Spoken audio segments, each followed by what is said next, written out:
Magandang araw po sa ating lahat mga ka-TH. Ang ibabahagi ko po ngayon ay tungkol po sa mga formation ng ilog. At sa videong ito mga ka-TH, isang formation lang po ang ipapakita ko. Itong 90 degrees bend curving river na ilog mga ka-TH. Patutunayan ko po sa inyo na itong treasure code ng Taffy ay totoo po mga ka-TH. Kaya isang magandang guide po itong Taffy code natin na makahanap po tayo ng totoong treasure site mga ka-TH. Pinuntahan ko yung lugar mga ka-TH. Nakita ko itong 90 degrees bend na ilog. At ang ilog na ito mga ka-TH ay mayroon pong history ng Hapon. Kaya nung nakita ko itong ilog na 90 degrees na ito, nag-detect po ako ng aking locator mga ka-TH. At napansin ko, yung locator ko dito po siya sa siko mismo. Dito siya naglo-locate mga ka-TH. Pero ako mga ka-TH, hindi ako naniniwala kaagad kung ano yung tinuro ng locator ko. Hindi ako naniniwala doon kung ito lang yung basihan ko, yung 90 degrees bend. Kundi, ang ginawa ko mga ka-TH, naghanap ako ng ibang sign sa lugar para talagang mapatunayan ko na itong ilog na ito ay 100% na nilagyan talaga ng deposito. At sa kagandahang palad naman mga ka-TH, sa pag-iikot-ikot ko sa lugar, nakita ko po ang sign mga ka-TH. At ang sign na ito mga ka-TH ay ito. Ito po ang nakita ko mga ka-TH, itong number 33 mga ka-TH. Ayan, 33. Nakakita po ako doon ng mga bilog-bilog na ganito, nakascattered siya mga ka-TH. Nang ibig sabihin nito mga ka-TH ay tubig. Molecules ito ng mga tubig mga ka-TH, yung mga particles ng tubig pala, mga particles ng tubig. Ang ibig sabihin nito mga ka-TH, tingnan natin yung meaning niya mga ka-TH. Ayan, ibig sabihin, ang deposit po niyan mga ka-TH ay nasa tubig or in spring mga ka-TH. Kaya tama po ang locate natin mga ka-TH, kasi yung locate natin sa ating locator, nasa spring po siya. May spring po doon sa nilocate ng ating locator. Kaya sa videong ito, tapusin nyo po mga ka-TH. Sa videong ito, makikita nyo po ang actual na formation ng ilog, at actual makikita nyo po ang mga sign na ito mga ka-TH, itong mga water particles. Makikita nyo po mga ka-TH. Kaya naman, para sa susunod nating video mga ka-TH, mapanood nyo pa rin ang mga ganitong mga pag-aaral, makadagdag ng inyong kaalaman sa pagtitreasure. Tulungan nyo po ako mga ka-TH na i-subscribe ang channel na ito para makapanood kayo ng iba pang video na malay natin mga ka-TH na sa susunod nating video ay tumapat doon sa inyong treasure site mga ka-TH. Kaya naman, nakikiusap po ako na mag-subscribe kayo, mag-hit nyo po yung notification bell, at i-share nyo po ang ating video mga ka-TH para makatulong tayo sa mga kapwa nating treasure hunter. Maraming salamat po. Antabayanan nyo po ang kasunod o karugtong ng video ito mga ka-TH.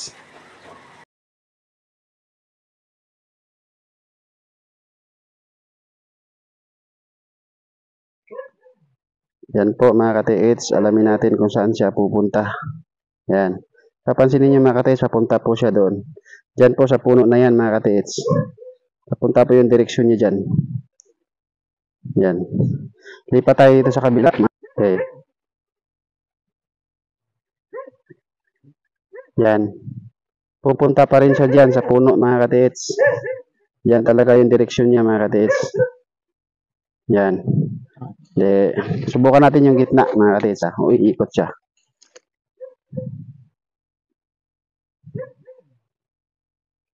Yan.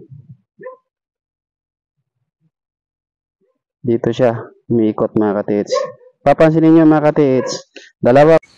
Ito na po ang itsura ng sapa mga ka-TH na sinasabi kong 90 degrees bend. Ayan po, straight na straight po yan. At itong tinatayuan ko, ito yung siko. Siko po ito mga ka-TH, yung kailan liliko ng 90 degrees yung sapa. Ayan po mga ka-TH, yan, 90 degrees po yan. At itong kinatatayuan ko na ito mga ka-TH, ito yung reservoir. Ito yung balon, yung lumang balon na ginawa na ngayong reservoir. At yung locate naman, andun naman yung sign doon sa baba, yung sinasabi ko na water particles, yung may mga butas na napakarami mga katiis. Diyan po sa baba, mula dito, nasa mga 10 meters ang layo niya mga katiis. At ito naman yung tinuro ng ating locator. Yan, yan sa puno na yan mga katiis. Na mula dito sa balon ay 2 meters lang po ang distansya. Mula sa balon, 2 meters po mga katiis mula dito. Ayan po. Mula sa reservoir na ito mga katiits, 2 meters ang layo niya papunta dyan sa nilokit ng ating locator. At yun yata malamang ang binigay ng ating direksyon na mata na yan. Yung mata na yan, naka-align po yan papunta dito, papunta dyan. Yan po sa kahoy, naka-align po yan. 2 meters tama tayo mga katiits, kasi yung dalawang butas na mata na yan, nagkakahulugan po yan ng 1 metro bawat butas. Kaya 2 meters galing sa balon. Hindi 2 meters galing sa mata, kundi galing po sa balon mga katiits. Eto na po mga katiits, hindi na natin patatagalin. Papakita ko na po yung sign na makikita natin dito sa ilog na nasa daanan po ng tubig mga katiits. Papansinin po natin mga katiits, kung hindi tayo marunong kumilatis, hindi tayo marunong maghanap ng sign, hindi natin po ito makikita mga katiits. Ayan po. Ayan o, bilog na bilog mga katiits. Nasa ilalim or nasa daanan po yan ang tubig mga katiits. Ang dami po niyan mga katiits. Ayan po. Pero, ayan. Ayan, klarong klaro yan mga katiits. Ayan. Ayan, bilog na bilog po. Talagang sinadya po yan mga katiits. Ginawa po talaga ng tao yan mga katiits. Ayan, meron pa dito mga katiits. Ayan po. Ayan. Ayan o, bilog na bilog yan mga katiits. Malalim yan. Ito pa. Ayan, napakalalim o. Ito. Ayan pa mga katiits. Ang dami yan. Ito yung sinasabi ko mga katiits na para siyang water particles. Parang bang tubig mga katiits. Kung titingnan natin sa ating coding, sa ating traffic code mga katiits, ang ibig sabihin po nito mga katiits ay tubig or water particles. Ayan po. Ayan, lalim yan mga katiits. Ayan. Meron pa dito. Ayan. Ayan po mga katiits. Tsaka meron pa itong counter sign mga katiits. Ayan na po mga katiits ang itsura niya nung nilinis ko na po. Tinanggalan ko na po ng tubig. Kitang kita na po yung bawat butas niya mga katiits. Ayan, kalat kalat po yan mga katiits. Ayan, talagang gawa po talaga ng tao ito mga katiits. Man-made po talaga yan.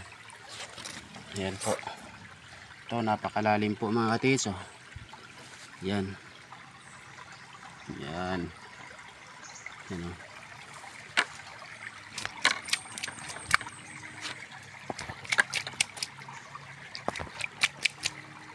Ayan po mga katiits.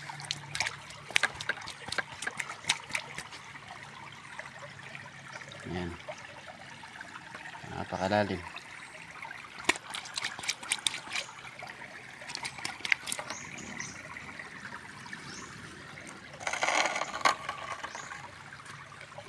Kung titingnan natin sa malayo mga katiits, ayan po itsura niya.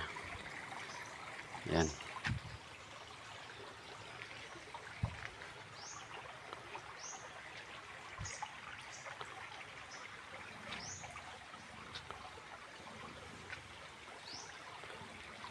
Ayan. Halata mga katiits. Tama po yung nasa treasure code natin mga katiits. Ang ganitong sign po ay water particles or nagsasabi na merong mahalagang bagay dito na nakabaon mga katiits. Meron pong mga precious stones na nakabuon sa lugar na ito mga katiits. Ito na po yung counter sign niya mga katiits. Ayan po. nagmumukha po siyang paa, pero hindi po yan paa mga katiits. Nilagay lang po yan dyan para malaman natin kung anong direksyon ang ating pupuntahan mga katiits. Yan, sa dalawa, tatlo, meron pang pang-apat dito mga katiits, at pang-lima. Kung papansinin natin mga katiits, 5 pero 4 lang po dyan ang binigay na direksyon, itong 4. Ito, mga katiits ha. Ginawan ko po siya ng stick para malaman natin mga katiits kung ano yung formation niya mga katiits. Ayan po. Nagiging box po siya mga katiits. Box. Nagiging box po siya. At ang isang butas na yan o yung bilog na yan mga katiits, labas po siya sa box. Ibig sabihin po mga katiits, mayroong box dito sa malapit lang sa kanya mga katiits. At ang box na yun, kung titingnan natin yung direksyon niya mga katiits, papunta po siya doon sa kung saan nilokit ng ating locator mga katiits. Yan po yung puno ng kahoy na yan mga katiits. Mula dito niyan mga 4 na metros lang po yan mga katiits ha. 4 meters lang po galing dito. Ayan po. Ayan. At kung titingnan natin yung ating treasure book mga katiits, ang ibig sabihin ng box kapag ka nagbibigay po yan ng direksyon, kapag direksyon ang pag-uusapan ay north. North po ang ibig sabihin kasi diamond box ito katiits oh. Hindi pantay gaano yung dalawang magkabilaan side niya. Parang diamond box. Kapag diamond ang box na ating nakikita, nagkakahulugan po siya ng north. Kaya mula dito, kinumpas natin yan dyan hanggang dyan. North po yan mga katiits. Ayan po mga katiits, dagdag confirmation sign mga katiits na nagpapatunay na meron ngang laman ang area na ito. Kasi tingnan mo, box na box po yan mga katiits. Ang lalim niya po mga katiits ay 1 inch. Yan po, meron pang isa dyan sa kabila. Yan. Box na box po yan mga katiits. Oh. Meron din isa, maliit. Yan. Box po yan mga katiits. Kaya ito mga katiits ay nagpapatunay lamang ng lugar na ito ay talagang positive po.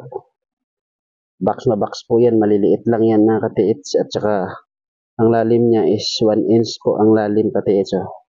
3 box po. Yan. Yan po ang dagdag na confirmation mga katiits sa lugar na ito. Ito naman po ang pangalawang counter sign na binigay niya mga katiits. Mata. Mata po yan mga katiits. Kung napapanood nyo po yung unang video ko mga katiits, pag mata, kung alin yung malaki, yan. Kung alin yung malaking mata at saka malalim, yan po, malalim po yan mga katiits. Malalim. Kung alin yung malaki at saka malalim, doon po ako maghahanap o yun po yung direction na pupuntahan ko mga katiits. At kagandahan naman ito mga katiits, yung tinuro ng ating locator at tinuro din ng box ay magkaisa sila ng direksyon papunta dyan mga katiits. Ayan po. Dyan sa puno ng kahoy na yan mga katiits, yan po ang nilokit ng ating locator. Yan ang tinuro ng mata mga katiits, na malaking mata na ito mga katiits. Yan. Yan po ang direksyon. Kasi ang direksyon yan mga katiits, dito tayo magsisimula sa isang mata, papunta dyan. Dapat naka-align. So dyan tayo pupunta. At yan din ang tinuro ng ating locator mga katiits. Dyan sa puno ng kahoy na yan mga katiits. Kagandahan dyan mga katiits, yan din po ang tinuro ng box na nilokit natin kanina mga katiits. Kaya magkatugma po ang kanilang direksyon sa box at saka itong mata mga katiits. Magkatugma ang kanilang itinuturo. Isa lang ang tinuturo nila.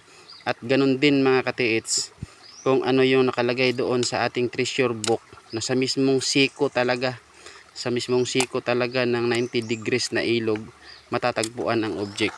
At ang kagandahan doon ay meron tayong tubig dito. Merong spring na ngayon ay ginawa na po itong reservoir mga katiits. Ito po yung balon, lumang balon na ginawang reservoir. Pero wala silang nakuha dito mga katiits yung naghuhukay. Tinatanong-tanong ko sila, wala silang nakuha. Kasi mga treasure hunter din po yung naghukay nitong balon na ito mga katiits. Wala naman silang nakuha.